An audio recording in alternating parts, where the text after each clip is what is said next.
Ah, salut! Alors les enfants, pour avoir une bonne santé, il faut pratiquer le sport régulièrement, ok? Donc c'est parti pour la vidéo. Mais avant, on va finir la petite série de 30. Mais bon, Je m'en accéléré.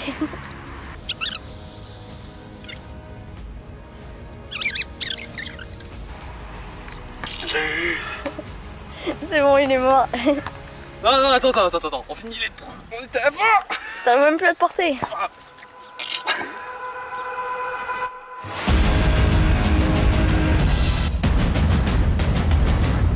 Salut, on se retrouve pour une vidéo qui s'appelle Traitant et Chouette et aujourd'hui nous sommes dans un petit lieu assez humide et nous allons essayer de trouver un très vieux, non pas si vieux que ça, mais un très vieux nuisible des zones humides qu'on trouve en France, donc on va essayer d'en trouver un.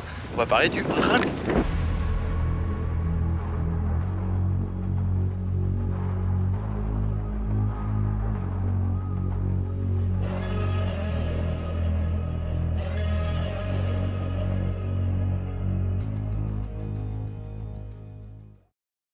Donc les ragondins vivent dans les zones humides, comme celui-ci, et donc on va essayer d'en trouver un. Donc j'espère qu'on va avoir de la chance, mais je sais qu'en tout cas, il y en a quelques spécimens pas très loin, enfin par ici, nous allons bien voir. Alors voilà, après quelques minutes de recherche, j'ai pu trouver ce très beau ragondin en train de nager avec les canards. Alors faut savoir que le ragondin fait partie de la famille des myocastors, et c'est même le seul mammifère qui fait partie de cette famille. Alors faut savoir que le ragondin était d'origine au début d'Amérique du Sud, mais il a été importé en Europe, en Asie, dans d'autres pays pour sa fourrure. Le problème c'est que certains spécimens ont pu s'échapper des élevages et ont pu se reproduire dans la nature. Le ragondin est présent en France depuis le XVIIIe siècle. Maintenant, on peut le retrouver dans 70 départements et même sur des îles. La preuve, j'étais en ce moment même sur l'île d'Oléron. Donc il a pu traverser un petit bout de mer pour arriver ici. Donc c'est assez étrange, on va dire. Que bon, le ragondin ne va pas traverser l'eau salée, mais il a pu être importé et arriver sur cette île. Alors, le ragondin est très facilement reconnaissable, déjà par sa longueur, mais aussi par sa grosseur. Alors, on va pas se mentir, mais le ragondin peut peser quand même jusqu'à 7 kg. Ça fait quand même un gros morceau. Mais une autre de ses particularités, c'est qu'il a des dents oranges. Alors c'est quasiment un des seuls mammifères à avoir les dents oranges. Alors il y a aussi le castor et certaines musaraignes, comme la musaraigne aquatique qui a les dents rouges. Alors le ragondin aura des dents oranges, mais qui va plutôt tendre vers le rouge. On va retrouver le ragondin principalement dans les eaux douces, voire dans les marais ou les canaux.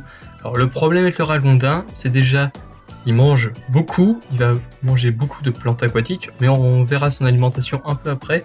Il faut juste savoir que comme il mange vraiment beaucoup, il va pouvoir quasiment enlever toute une population de plantes aquatiques d'un milieu. L'autre problème, c'est que il va creuser ses terriers dans les berges. Alors, il va avoir plusieurs entrées de son terrier, mais son terrier va mesurer entre 6 à 7 mètres. Donc c'est énorme et en fait ça va tout simplement, on va dire, détruire la berge. En gros, la berge va s'effondrer, enfin ça va fragiliser la berge, et comme les berges sont vraiment un milieu très important dans un milieu aquatique, et bah c'est pas quelque chose vraiment de fabuleux pour toutes les autres espèces. Le ragondin va se nourrir principalement de céréales et de végétaux, et il peut aussi s'attaquer à des écrevisses. Alors le problème, le ragondin est considéré comme nuisible parce qu'il va tout simplement s'attaquer aux cultures des agriculteurs en mangeant toutes les céréales, mais il va aussi se nourrir d'œufs d'oiseaux, donc il va détruire littéralement les nids. Alors faut savoir que le ragondin n'a quasiment pas de prédateurs naturels chez nous, sauf les petits ragondins qui vont pouvoir être attaqués par des buses et voire même des chouettes-hulottes. Alors faut savoir qu'une petite population de ragondins dans un milieu peut être bénéfique. Il va permettre l'entretien dans les marais de certaines plantes. Et par contre, une grande quantité de ragondins, là, va être désastreuse. Alors, il faut savoir que le ragondin a tout de même un point faible. En fait, il ne supporte pas le froid. Les hivers vraiment très rudes sont mortels pour cette population. Donc voilà, c'était une petite vidéo sur le ragondin, j'espère que ça vous aura plu. Donc voilà, n'hésitez pas à mettre des commentaires. Si vous avez des questions, j'y répondrai. Allez, on se retrouve pour de prochaines vidéos. Allez, salut! Ah, j'oublie! Nous avons pas mal de réseaux sociaux, tout est en description. Bon voilà, c'est vraiment la fin. Bon allez, c'est la fin. Salut!